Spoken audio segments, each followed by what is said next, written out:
Hello everyone. Now I will demonstrate how to implement list data structure in Python programming technology.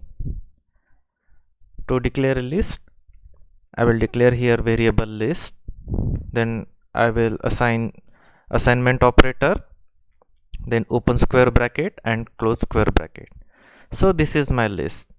Now I can assign n number of values to my list in a sequential manner, irrespective of their data types. For example, initially I can assign here integer value like 12, then I will take here comma separator operator. Now I can assign here the value as of string data type, just like KLM. Then again I will take comma as a separator operator, and now I will assign float value in the list data structure like 9.0. So like array indexing in any other programming languages, list indexing is also start with the 0. Here at the 0th index 12 element is present.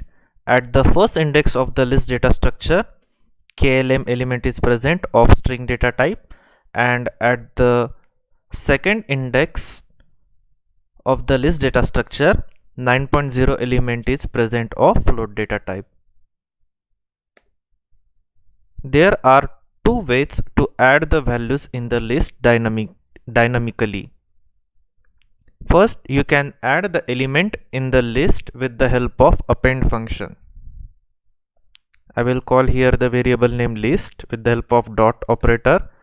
I will simply call the append function. In append function, you are supposed to pass one argument, that is the element that you want to get add in your list data structure. For an instance, here I have passed 89 as an argument. This 89 element will get add in the list data structure in a sequential manner. It means this 89 will be get added in the list data structure after 9.0 element. To see the output, I will call here print function and pass list as an argument. To run this file, I will click right and I will click on run file. So this is the output. Initially in this list element I have assigned only these three elements. These were 12, KLM and 9.0. Later on, with the help of append function, I have also added 89 element in this list data structure. Second function to add the value in the list dynamically is the insert function. To implement it, again I will call here list variable.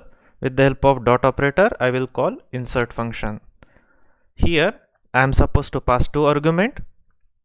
First argument is the index number, that is at which index of the list I want to add a particular element. For an instance, here I will pass first index number. With the help of comma operator, I will pass another argument, that is the value that I want to get add in the list. Here again I will pass 67 element. Again I will click on this run symbol to see the output. This is the output. So initially 12 KLM 9.0, these were the element. Then later on 89 number was got added in this list at the last index, and with the help of insert function at first index I have added 67 element. At the 0th index 12 element was present. Then initially at first index KLM element was present. However, with this insert function, At first index, now 67 element is present, and the KLM element which was present at the initially first index in this list data structure, that was shifted into the second index. Then later on 9.0 element is present, and at the last index this 89 element is present. Again here I will declare another list, that is list 2. Here I will assign some values with integer format. I will assign any random values in this list.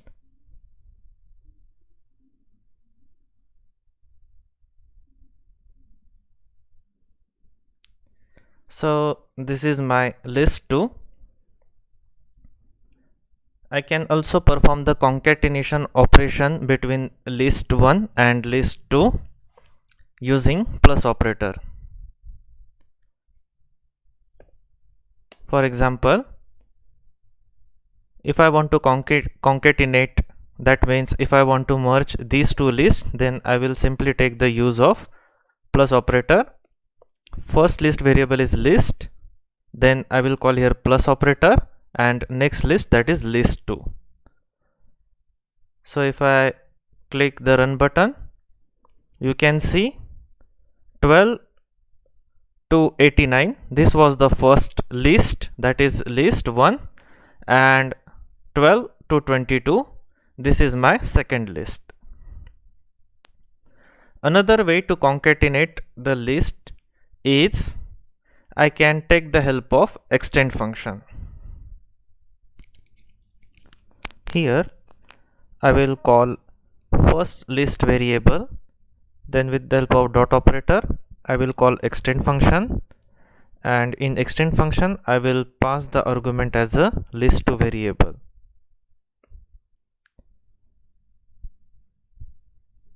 In this way I can also concatenate, that is merge first list and second list, that is list2. Again, to see the output I will again simply call the print function, and I will print the first list. Here I will click on run symbol to see the output. So this is the output of first concatenation that I had performed using the first plus operator, and this is the output of second concatenation that I have performed with the help of extend function.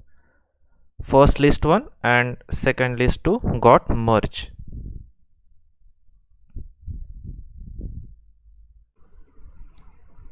Here in list 2 I have assigned this value in a random order.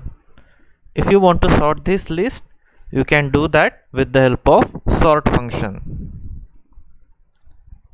Before perform sort operation, I will simply print here one message, list before sort, and later on I will call here variable list2 to print the total number of elements present in the list2. Then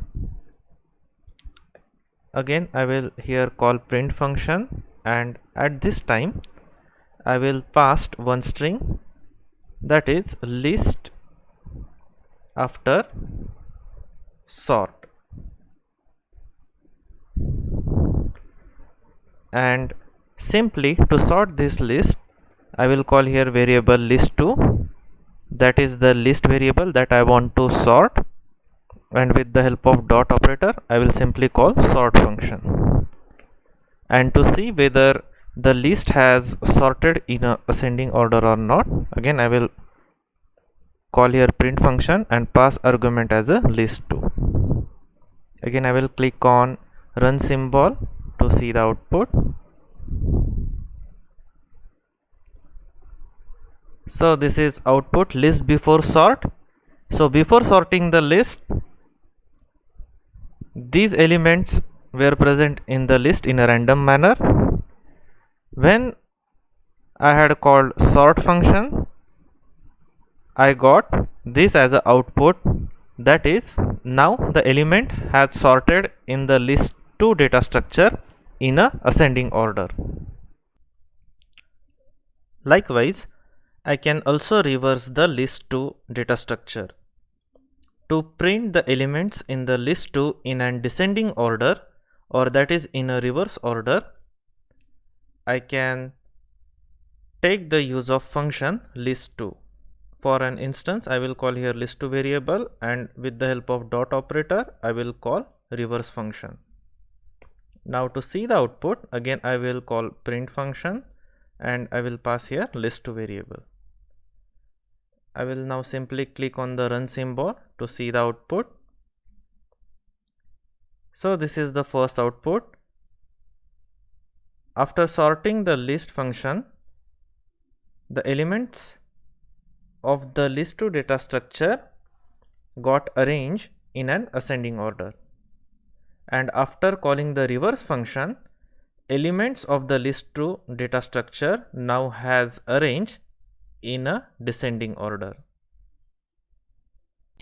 To remove particular elements from the list2 data structure, I can take the help of two functions, pop and remove. Here I will call list2 variable. With the help of dot operator I will call pop function. In pop function, you are supposed to pass the index number as an argument. It means if I want to remove this 78 element from the list2 data structure, I am supposed to pass its appropriate index number in this pop function as an argument. As I had mentioned earlier, like array data structure, list2 data structures indexing also start with 0. So at the 0th index 12 number is present, and at the first index 78 element is present. Since I wanted to remove this 78 element from the list2 data structure, I will pass here first index number as an argument. And to see the result, again I will call the print function and I will pass here list2 as an argument. To see the output, again I will run this file. So here you can see that these were the elements present in the list2 initially. Then after calling the pop function, the element present at the first index, that is 78, got removed. And again if I print the list2 data structure second time, you cannot see the 78 element in this list2 data structure. So this is the one way to remove the element from the list. Another way, we can simply call the remove function instead of pop function, and here in remove function you can directly pass the value as an argument. It means if I want to remove this 45 element from the list2, instead of its appropriate index number, I will simply pass the value itself as an argument to this remove function.